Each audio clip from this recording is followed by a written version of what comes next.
Action. Baahubali 2 తర్వాత ప్రభాస్ బాలీవుడ్ ఎంట్రీపై రకరకాల ఊహాగానాలు వినిపిస్తున్నాయి. ఎందుకంటే బాహుబలి సినిమా సాధించిన కలెక్షన్లతో ప్రభాస్కి నేషనల్ మార్కెట్ ఇతర బాలీవుడ్ హీరోల స్థాయిలో పెరిగింది. అంతేకాకుండా ప్రభాస్ క్రేజ్ కూడా పెరిగి నేషనల్ ఐకాన్గా మారాడు. ప్రస్తుతం ప్రభాస్తో సినిమా తీస్తే హిందీలోనే కాకుండా దక్షిణాదిలో కూడా మంచి వసూళ్లను రాబట్టవచ్చనేది బాలీవుడ్ నిర్మాతల వ్యూహం. ఈ నేపథ్యంలో ప్రభాస్ బాలీవుడ్ ఎంట్రీకి రంగం సిద్ధమవుతున్నట్లు కొత్త రూమర్లు తెరపైకి వస్తున్నాయి.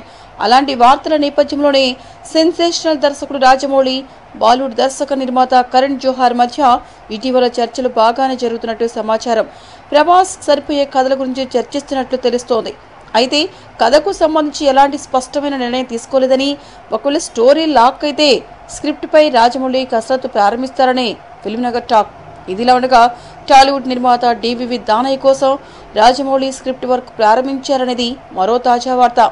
స్టోరీ లైన్ ఫైనల్ అయిందని, దీంతో స్క్రిప్ట్ వర్క్ పై రాజమౌళి దృష్టి సారించినట్లు ఫిల్మ్ నగర్లో ఓ వార్త చక్కర్లు కొడుతోంది. దానయ్య సినిమాను ఈ ఏడాది చివరిలో సెట్స్ పైకి తీసుకెళ్లే అవకాశం ఉందట. అయితే ఈ సినిమాలో కూడా ప్రభాస్ హీరో అనే టాక్ వినిపిస్తోంది. అయితే ఇంకా నటీనటుల ఎంపికపై ఎలాంటి నిర్ణయం తీసుకోలేదని తెలుస్తున్నది. కాగా బాహుబలి 2 అనంతరం దాదాపు 5 ఏళ్ల గ్యాప్ తర్వాత మరో చిత్రంలో నటించేందుకు ప్రభాస్ సిద్ధమవుతున్నాడు. అమెరికాలో విహారయాత్ర చేస్తున్న ప్రభాస్ జూన్ మొదటి వారంలో తిరిగి వస్తారని, ఆ తర్వాత సాహో చిత్రం షూటింగ్లో రెగ్యులర్గా పాల్గొంటారు. అమెరికా పర్యటనలో ప్రభాస్ పలు చిత్రాల కథలను పరిశీలించినట్టు సమాచారం. Please subscribe to Friday Poster. Please subscribe to Friday Poster. For very interesting and hot updates, subscribe to Friday Poster. Please subscribe to Friday Poster. Please subscribe to Friday Poster. Thank you for tuning into Friday Poster. Please do subscribe, like and share.